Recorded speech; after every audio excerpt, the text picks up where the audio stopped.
A webinar on the current COVID-19 pandemic. Is discussing the universal access to healthcare and human rights. It has started. Let's go there now live. These pressing issues, I am joined by Dr. Anban Pillay, the Acting Director General of the Department of Health, Dr. Kerrigan McCarthy, who is a Senior Pathologist at the National Institute for Communicable Diseases, Ms. Yuri Ramkisoon, who is a Senior Researcher for Economic and Social Rights at the South African Human Rights Commission, Ms. Safura Abdul Karim, who is a public health lawyer and Senior Researcher at Priceless South Africa, specializing in constitutional rights and non-communicable diseases, Ms. Shanaz Munshi, who is a project manager at the Center for Health Policy at Wits University. She's also an Atlantic Decano Public Health Fellow and an activist in the Global People's Health Movement. And I am Tandiwe Matthews, a researcher at the South African Human Rights Commission.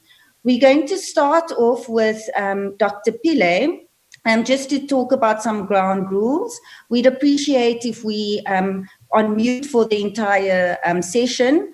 We will have 5 to 10 minutes with each of our panelists, whereafter we will receive questions from the public. We hope that we will be done with our panel discussions within 45 minutes. We know that Zoom discussions can become quite exhausting if it's too long. And so we welcome all of your questions. So starting off with Dr. Pillay. Dr. Pillay, Section 27 of the Constitution states that everyone has the right to access healthcare services, including reproductive healthcare. Why is universal access to healthcare important for our constitutional democracy? What can we learn from our experiences during the pandemic?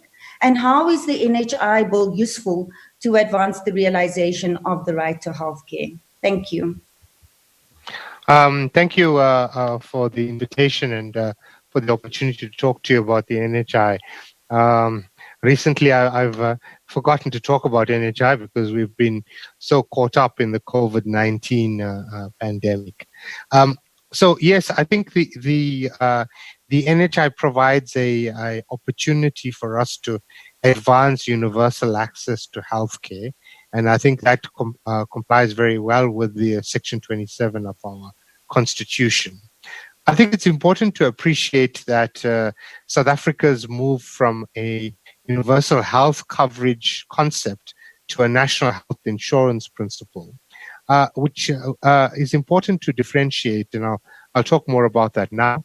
If you look at South Africa's current health system structure, it's clear that we have a two-tiered health system where the wealthy are able to access services through a medical scheme, and those that are unable to afford a medical scheme cover then access care in the public sector.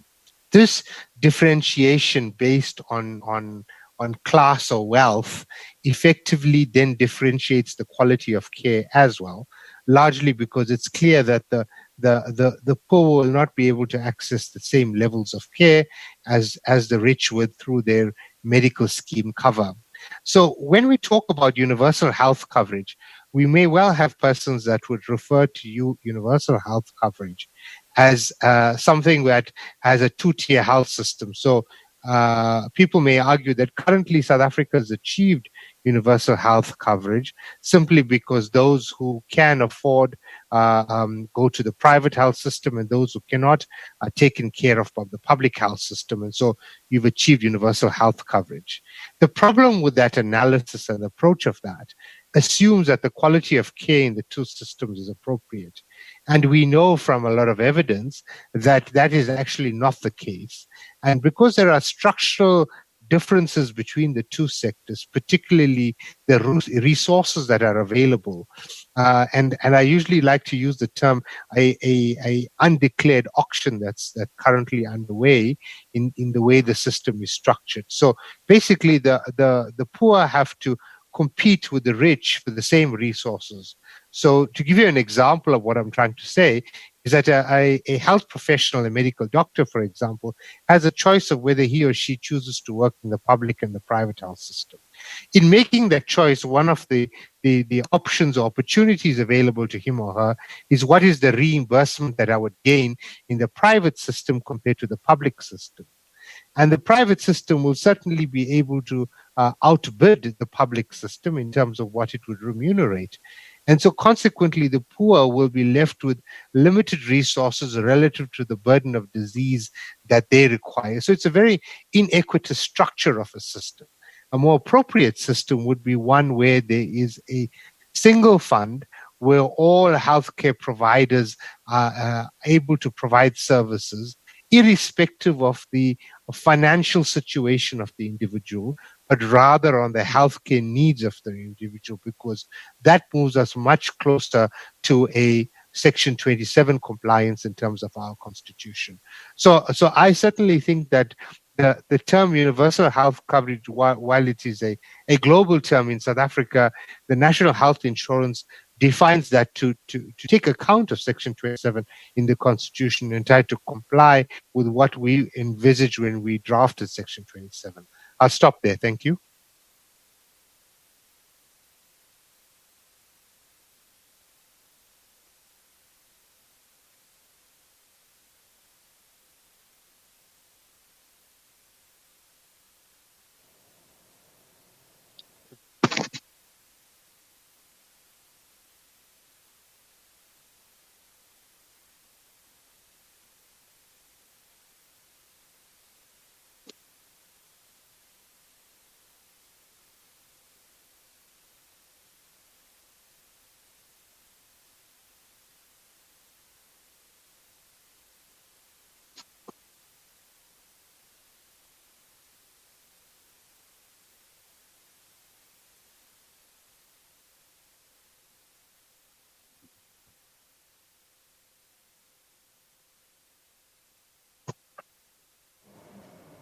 All right, it's unfortunate that we lost audio. I think they're trying to sort it out with regards to this webinar, but you were hearing from the Acting Director General for the National Department of Health, Dr. Anbin Pillay, there, participating in this webinar. It's hosted by the South African Human Rights Commission, and the conversations revolve around universal health care and access to health care in a constitutional democracy. I understand we have that feed back. Let's go there. Move on to Dr. McCarthy to tell us about some of the lessons that we could learn from the current pandemic and why it is that we should be advocating for universal healthcare coverage and both the opportunities and limitations of such coverage. Thank you, Dr. McCarthy. Thank you. Can you hear me? Yes, we can. Okay. I have some slides to share on my laptop. I've joined in by two devices. I wonder if you can allow me to share my other device.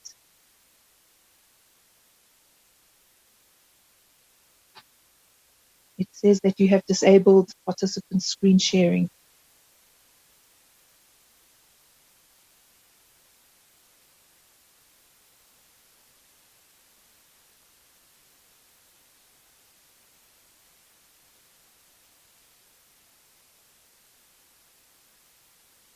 Okay, while you're trying to enable that, I will Sorry, Dr. Kerry, go ahead. we're working on our side at the moment to just try and do the screen share.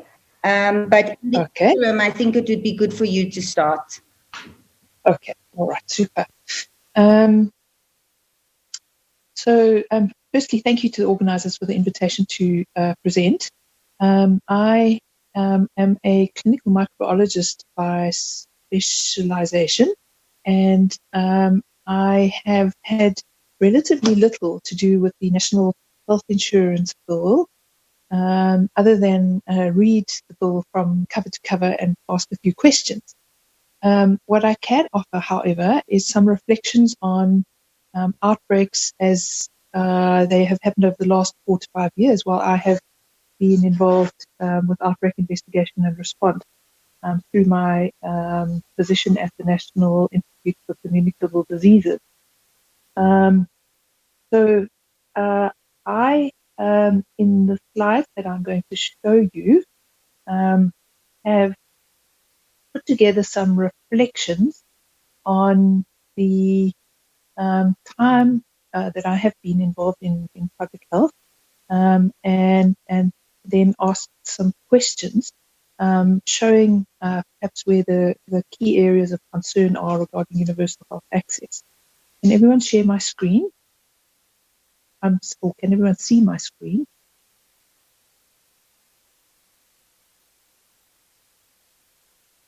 Can I assume that everyone is seeing my screen? Yes. I haven't heard. Okay, all right.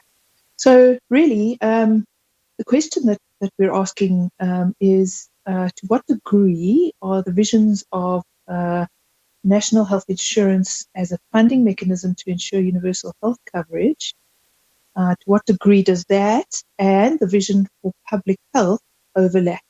So a good starting point is to look at what national health insurance is and what public health is. So to my understanding, and you will perhaps, the audience will perhaps be more familiar with this than I, is that the national health insurance is a funding mechanism to ensure universal health coverage through provision of equity and health access, to the provision of health services of sufficient quality so as to improve the health of those receiving care, with the caveat that these services should not put people at risk of financial harm. Public health, on the other hand, is the science of protecting the safety and improving the health of communities through education, policy making, and research for disease, injury, and prevention. And this is achieved by promoting healthy lifestyles, researching disease and injury prevention, and detecting, preventing, and responding to infectious diseases. Now, where do I fit in? I trained as a clinical microbiologist at the NHLS. I worked in the public sector and NGOs across the spectrum of communicable diseases in South Africa, tuberculosis, HIV, outbreak investigations and response, and then public health investigations. And having worked through a number of larger public health crises in the country, I've learned that every outbreak leaves a legacy behind it that allows us to harness the good or the gift that there was in that outbreak in terms of the way we organize ourselves as people and the way we look after and care for ourselves. So I've tried to put down what those gifts or goods are through some of the major health events that have happened over the last few years that I've been involved in. This has made me reflect on what, in fact, are the components of a public health system that prevent, detect, respond to, and manage communicable diseases. And I think primarily the first are the social determinants of health. And those are things that people like me, healthcare providers and policymakers really can't do much about. These are outside the domain of health. But what we can do something about are the promotion of healthy lifestyles. We can also promulgate, in the box on the right, policies that enable. We can provide funding and we can ensure that there's political will. And all of these lead to implementation of health services. And with regard to communicable diseases, there are really four components of prevention, detection, and response. And these include surveillance, diagnostic testing, curative services, then monitoring and evaluation of these. And our policies, funding, and political will can create a climate where these services can be delivered in an accountable and responsive way and a structured, coordinated way so that at service delivery level, universal healthcare access can be achieved. Now, going on to what we've learned from health crises over the last few years, the first one that I was involved in was the Listeria crisis. The National Institute for Communicable Diseases has an emergency operations center, and we were involved in bringing out and bringing together the mental health care users who had been taken to smaller community organization NGOs, and we were requested to bring them back. And so it was an opportunity for me to see what had gone wrong. Essentially, there had been a failed implementation of a globally progressive policy on community-based care for mental health care users. And part of the reasons, and this is really my own assessment, is that there was a non-engaged health manager, there was poor accountability, there were weak systems, there was a culture of not challenging the status quo, and there had been repeated cries from affected members of the society before the crisis, which had not been heeded.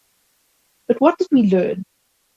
Health managers learned that we need to do what is right, and that if our manager won't hold us accountable, society will. We also learned that engagement with people before, during, and after implementation of a new policy is critical. And we also learned that our society can make right. We can do what is good and correct and do what we can to uphold our foundational constitutional values to protect the most vulnerable. It was a terrible tragedy, but we as a society collectively moved towards the right direction. Moving on to the Listeria outbreak that happened in 2017 and 18 again, our Emergency Operations Centre was involved, and so we had first-hand experience and we were able to see what went wrong. Essentially, there had been poor attention to the quality control and food safety vigilance in the Tiger Brand factory. There had been adequate... All right, so we do apologize. We'll have to come out of that webinar. We'll try to get